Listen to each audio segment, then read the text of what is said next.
ഈ പെൺകുട്ടിക്ക് നന്നായി സംസാരിക്കാൻ കഴിയില്ല. അമ്മ അവളെ വാക്കുകൾ പഠിപ്പിക്കാൻ ശ്രമിക്കുന്നു, പക്ഷെ അവൾക്കത് പറയാൻ സാധിക്കുന്നില്ല. അച്ഛന് ദേഷ്യം വരുന്നു. അയാൾ അവിടെ നിന്ന് ദേഷ്യത്തോടെ മാറി നിന്ന് അമ്മയോട് സംസാരിക്കുന്നു. പെട്ടെന്ന് അവളുടെ പെറ്റായ പാരറ്റ് അവളെ നോക്കി സംസാരിക്കാൻ തുടങ്ങുന്നു. അത് കേട്ട് അവൾ അതിശയിക്കുന്നു. അവൾ ഉടനെ ആ പാരറ്റ് പറയുന്നത് പോലെ പറയാൻ ശ്രമിക്കുന്നു. അത് കേട്ട് പാരന്റ്സ് ഷോക്ക് ആവുന്നു. അമ്മ സന്തോഷത്തോടെ അവളെ കെട്ടിപ്പിടിക്കുന്നു. അന്നു മുതൽ ആ പാരറ്റ് അവളുടെ ടീച്ചറായി മാറുന്നു. അവൾക്ക് ഓരോ വസ്തുക്കളുടെയും പേരുകൾ പറഞ്ഞു കൊടുത്ത് പഠിപ്പിക്കുന്നു. അവൾ എപ്പോഴും അതിന്റെയൊപ്പം ആയിരിക്കുന്നത് കണ്ട അച്ഛന് അതത്ര നല്ലതായി തോന്നുന്നില്ല. അതുകൊണ്ട് അച്ഛൻ അവൾക്ക് ഒരു പൂച്ചയെ വാങ്ങി നൽകുന്നു. അവൾക്ക് പൂച്ചയെ കണ്ടപ്പോൾ സന്തോഷമാവുന്നു. എന്നാൽ പാരറ്റ് അതിനെ കണ്ട് പേടിക്കുന്നു. ഒരു ദിവസം പൂച്ച അതിനെ ആക്രമിക്കാൻ ശ്രമിക്കുന്നു. പക്ഷെ ഭാഗ്യത്തിന് കറക്റ്റ് ടൈമിൽ ഇവൾ വന്ന് അതിനെ രക്ഷിക്കുന്നു. എന്നിട്ട് പൂച്ചയെ അവിടെ നിന്ന് ഓടിക്കുന്നു. രാത്രി അച്ഛൻ ആ പാരറ്റിനെ കൊണ്ട് കളയണമെന്ന് അമ്മയോട് പറയുന്നത് അവൾ കേൾക്കുന്നു. അവൾ അതിനെ വിൻഡോയിലിരുത്തി പറന്നു പോകാൻ പറയുന്നു. അത് ചിറക് വിരിച്ച് പറക്കാൻ ശ്രമിക്കുമെങ്കിലും സാധിക്കുന്നില്ല.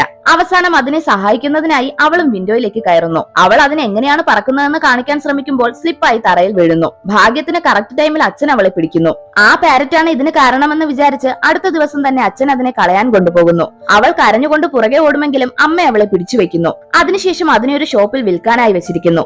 ആ ഷോപ്പിലേക്ക് വന്ന ഒരു ലേഡി അതിനോട് ഇഷ്ടം തോന്നി അതിനെ വാങ്ങുന്നു.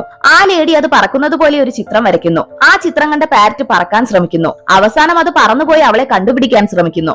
ആയിരക്കണക്കിന് കിലോമീറ്ററുകൾ കടന്ന് അതൊരു സ്ഥലത്തെത്തുന്നു. പക്ഷെ അതിനെ ഒരു സയന്റിസ്റ്റ് പിടിച്ചു വെക്കുന്നു. അതിനുശേഷം ആ ലാബിൽ ജോലിക്കായി വന്നൊരാൾ അതിന്റെ കഥയറിഞ്ഞ് അതിനെ അവിടെ നിന്ന് രക്ഷിക്കാൻ തീരുമാനിക്കുന്നു. അയാൾ അതിനെ ആ പെൺകുട്ടിയെ കണ്ടെത്താൻ സഹായിക്കുന്നു. അവസാനം അവർ ആ പെൺകുട്ടിയുടെ വീട്ടിലെത്തുന്നു. പക്ഷെ ആ പെൺകുട്ടി അവരെ കണ്ട് പേടിച്ചോടുന്നു. അവർ വീട് മാറിപ്പോയെന്ന് വിചാരിക്കുന്നു. പെട്ടെന്ന് ഒരു ലേഡി വീടിന് പുറത്തേക്ക് ഇറങ്ങി വരുന്നു. അവൾക്ക് പാരറ്റിനെ കണ്ടപ്പോൾ തന്നെ മനസ്സിലാവുന്നു അതാ കൊച്ചുകുട്ടിയാണ്. വർഷങ്ങൾക്ക് ശേഷമാണ് പാരറ്റ് അവളെ കണ്ടെത്തിയിരിക്കുന്നത്. അതുകൊണ്ട് തന്നെ അതിന് അവളെ തിരിച്ചറിയാനാവുന്നില്ല. അത് പേടിച്ച് തിരിഞ്ഞോടുന്നു. പക്ഷെ അവൾ ഒരു പാട്ടുപാടിയതും പാരറ്റ് അവളെ തിരിച്ചറിയുന്നു. അത് അവളുടെ അടുത്തേക്ക് പറന്നു വരുന്നു. അവർ വീണ്ടും ഒന്നിക്കുന്നു.